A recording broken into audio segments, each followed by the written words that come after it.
दोस्तों, स्वागत है आपका इस वीडियो में हम पढ़ने वाले हैं क्लास 10th का चैप्टर नंबर फर्स्ट हिस्ट्री का।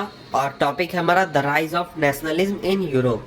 और ये वीडियो इस सीरीज का फर्स्ट है, यानी कि इस चैप्टर पर हम कई सारे वीडियोस करने वाले हैं और उस सीरीज का पहला पार्ट है हमारा ये वीडियो। तो आइए हम आगे बढ़ते हैं और देखते हैं कि आखिर हमें इस चैप्टर में पढ़ना क्या है। तो अगर हम आगे बढ़ते हैं तो शुरुआत में सबसे पहले हमें एक इमेज देखने को मिलता है और ये इमेज बनाया गया है एक पेंटर द्वारा जिसका नाम है फ्रेडरिक सोरियो। और इस चैप्टर में हम इस इमेज में दर्शाए गए डिफरेंट इश्यूज को पढ़ने वाले हैं।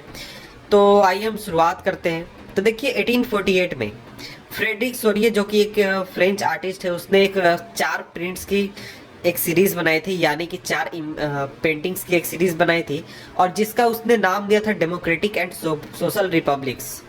सॉरी, नाम नहीं दिया था, मतलब इस इमेज में उसने एक वर्ड दर्शाया था जिसमें जो बना हुआ था डेमोक्रेटिक एंड सोशल रिपब्लिक्स से मिलकर। तो इसमें जो पहला प्रिंट है यहाँ पर दिखाया गया फिगर फर्स्ट में, वो मैं आपको एक बार दिखा देता हूँ।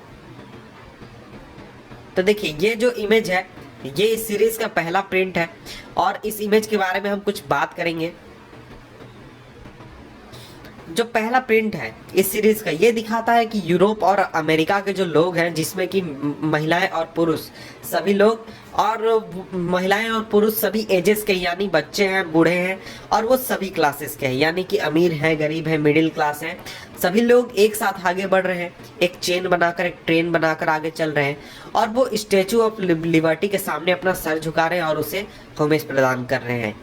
तो आप अगर याद कर पाएंगे क्लास 9th के chapter number first French revolution को, तो फ्रेंच रिवॉल्यूशन के समय में जो लिबर्टी थी, जो लिबर्टी फीलिंग होती है, उसे जो फ्रेंच आर्टिस्ट थे वो फीमेल फिगर के रूप में बनाते थे। तो आप यहाँ देख सकते हैं कि जो स्टैचू ऑफ लिबर्टी है उसके एक हाथ में टॉर्च ऑफ एनलाइटमेंट है और दूसरे हाथ में charter of rights of man है। तो देखिए यहाँ पर अगर आप ध्यान दें तो फीमेल फिगर से अगर आप नहीं समझ रहे हो तो मैं आपको समझा दूं। तो जिस तरह से देखिए हम भारत माता को एक फीमेल फिगर के रूप में मानते हैं या फिर दर्शाते हैं, बिल्कुल उसी तरीके से फ्रेंच आर्टिस्ट ने इस लिबर्टी को एक फीमेल फिगर बनाया था जिसे वो काफ़ी रिस्पेक्ट करते थे, काफ़ी इज्जत देते थे। इसके बाद तो अगर आप इमेज में ध्यान दें तो इमेज में फोरग्राउंड पर centre of remand of symbols of absolute institutions. तो जो एब्सोल्यूटिस्ट इंस्टीट्यूशंस थे उसके रिमेन्स जमीन पर पड़े हुए हैं आपके सामने। तो वो मैं आपको एक बार दिखा देता हूँ, अगर आप किताब लेकर अपने सामने नहीं बैठे हुए हैं तो। यहाँ देखिए, यहाँ पर अगर आप ध्यान दें तो यहाँ पर आपको बहुत सारे बिल्डिंग्स के टुकड़े पड़े हुए हैं जो कि सैटर्ड हो चुके हैं, यानी कि जो क्या कह सकते हैं, गिर चुके हैं या तोड़ दिए गए हैं।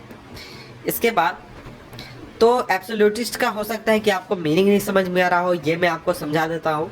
एब्सोल्यूटिस्ट क्या होता है? Literally a government or system of rule that has no restraints on the power exercised in history. The term refers to form of monarchical government that was centralized, militarized and repressive. So absolutist का simple मतलब होता है कि वैसा form of government जिसके ऊपर कोई control नहीं है किसी का, वो जिस तरह से चाहे उस तरह से रूल करे, उसे कोई रोकने वाला नहीं है।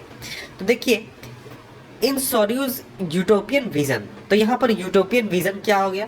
तो यूटोपियन का मतलब सीधा सीधी ये होता है, a vision of society that is so ideal that it is unlikely to actually exist.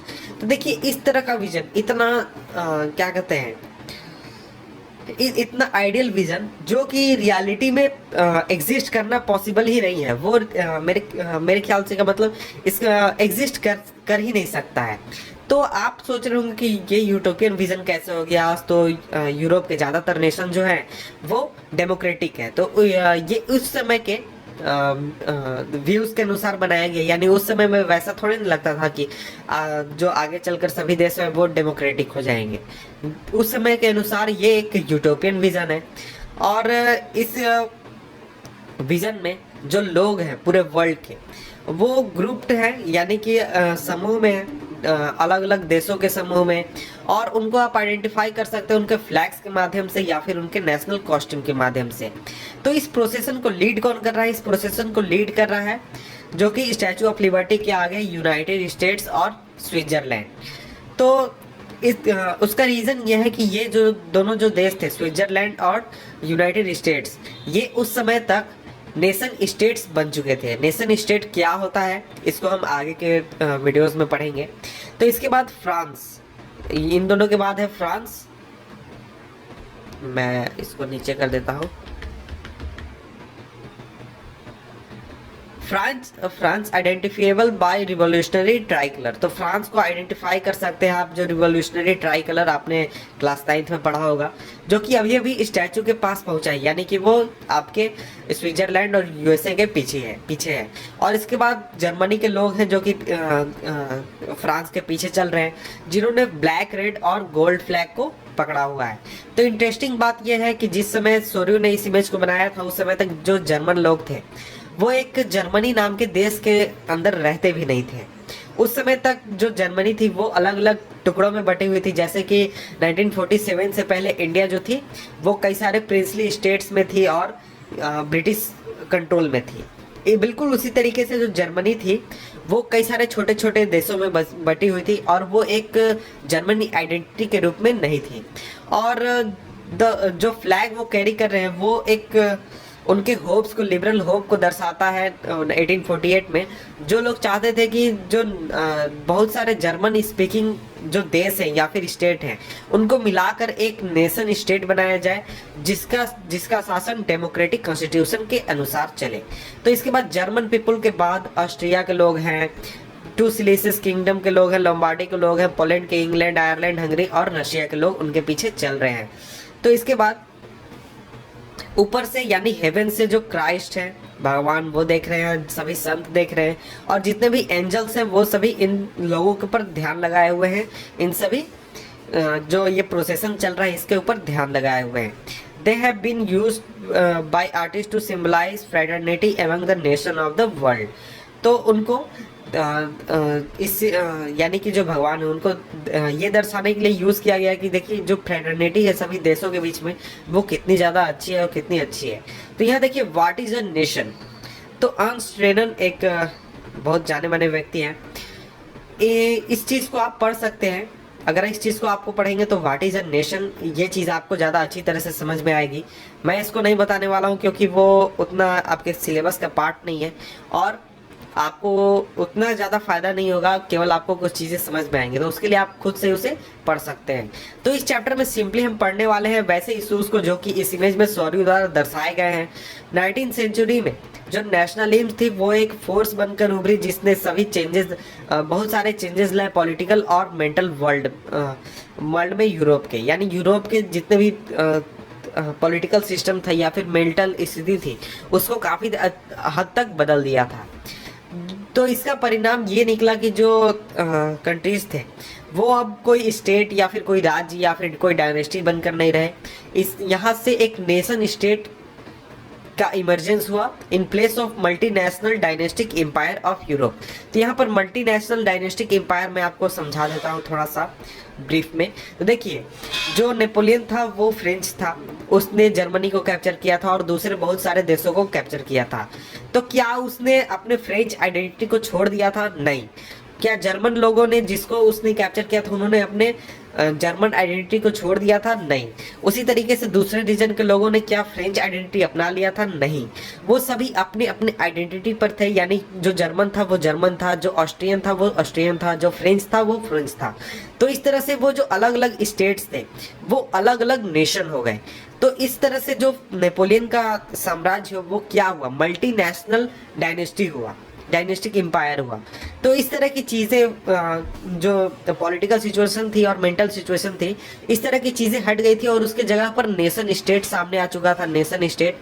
और जो कंसेप्ट है और प्रैक्टिस है मॉडर्न स्टेट का, जहाँ पर सेंट्रलाइज्ड पावर एक्सरसाइज किया जाएगा, सॉवरेन कंट्रोल और एक डिफाइंड टेरिटरी के अंदर, और ये काफ़ी दिनों से डेवलप हो रही थी। लेकिन जो नेशन स्टेट था वो जहाँ पर नेशन स्टेट का मीनिंग यहाँ पर हम सिंपली समझ लेते हैं। Nation state was one in which the majority of its citizen not only its ruler came to develop a sense of common identity and shared history or descent.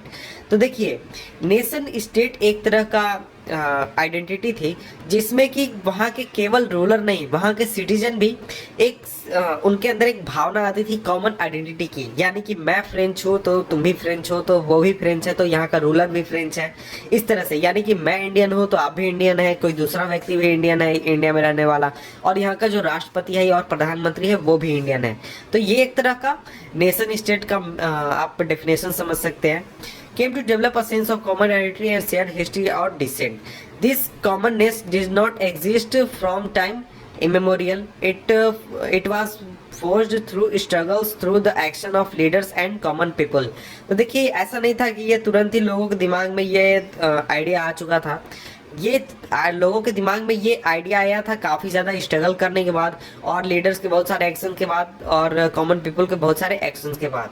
तो ये जो चैप्टर है ये देखिएगा आपके बहुत सारे डाइवर्स प्रोसेस को, जिसने आगे चलकर नेशन स्टेट और नेशनलिज्म को आगे चलकर बढ़ावा दिया, और नेशन स्टेट और नेशनलिज्म यूरोप में 19वीं सेंचुरी में सामने आए। तो आगे अब हम बढ़ते हैं, आगे क्या हमें पढ़ना है देख लेते हैं। यहाँ पर खत्म होता है, और इसके बाद हमारा पहला टॉपिक है the French revolution and the idea of nation. इसको हम नेक्स्ट वीडियो में पढ़ेंगे, फ्रेंच रिवॉल्यूशन और आइडिया ऑफ नेशन को। यहाँ पर हमने एक तरह का ब्रीफ इंट्रोडक्शन देखा इस चैप्टर के बारे में, और मिलते हैं आपसे नेक्स्ट वीडियो में। Good bye.